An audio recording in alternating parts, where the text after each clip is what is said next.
Halo, Assalamualaikum warahmatullahi wabarakatuh.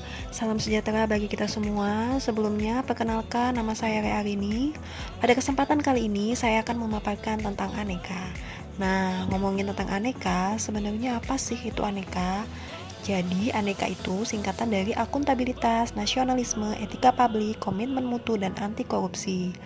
Nah, 5 nilai-nilai ini merupakan nilai-nilai yang wajib dimiliki ASN dalam menjalankan setiap tugas-tugasnya. Nilai yang pertama adalah akuntabilitas. Akuntabilitas adalah kewajiban pertanggungjawaban yang harus dicapai.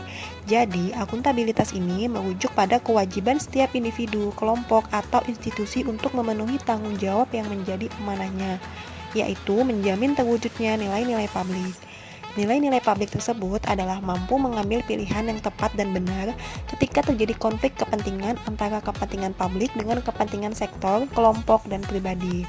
Memiliki pemahaman dan kesadaran untuk menghindari dan mencegah keterlibatan PNS dalam politik praktis.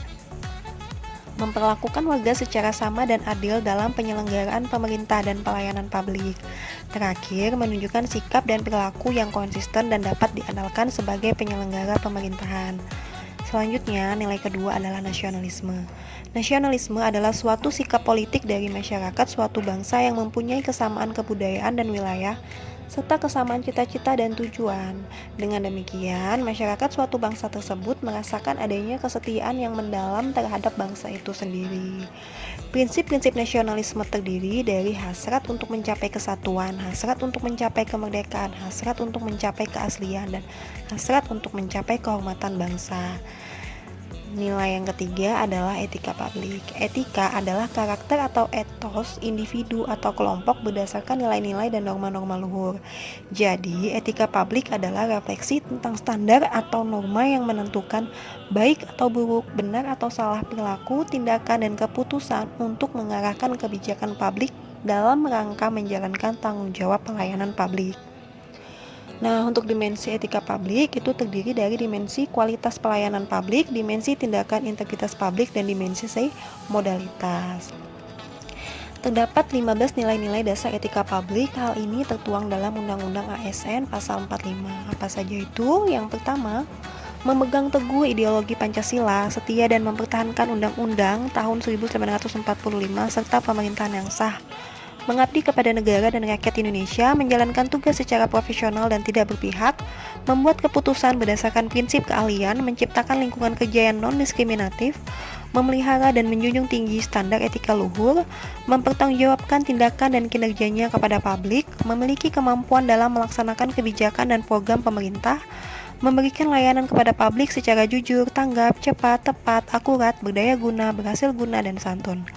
Mengutamakan kepemimpinan berkualitas tinggi, menghargai komunikasi, konsultasi, dan kerjasama, mengutamakan pencapaian hasil dan mendorong kinerja pegawai, mendorong kesetaraan dalam pekerjaan, serta meningkatkan efektivitas sistem pemerintahan yang demokratis sebagai perangkat sistem karir. Selanjutnya, nilai yang keempat adalah komitmen mutu. Aktualisasi nilai dasar komitmen mutu dalam pelaksanaan tugas aparatur akan mendorong terciptanya iklim atau budaya kerja unggul yang dapat menumbuhkan keberanian untuk menampilkan kreativitas dan inovasi. Dengan demikian, pergeseran orientasi kerja diarahkan untuk memotivasi aparatur mengubah mindset menuju layanan bermutu. Orientasi kerja bukan pada kewajiban menjalankan rutinitas kegiatan, melainkan pada semangat pengabdian untuk memberikan layanan publik yang terbaik dan siap menghadapi berbagai kendala. Fokus kinerja aparatur adalah untuk melayani publik. Nilai terakhir adalah anti korupsi. Korupsi berakibat pada kerugian negara dan merusak sendi-sendi kebersamaan, serta memperlambat tercapainya tujuan nasional. Nah, jenis-jenis korupsi itu sendiri meliputi kerugian keuangan negara, suap menyuap, penggelapan dalam jabatan, pemerasan, perbuatan curang, benturan kepentingan dalam pengadaan, serta gratifikasi. Baik, mungkin cuma sekian podcast dari saya. Apabila ada salah kata, mohon dimaafkan. Akhir kata saya ucapkan terima kasih. Assalamualaikum warahmatullahi wabarakatuh.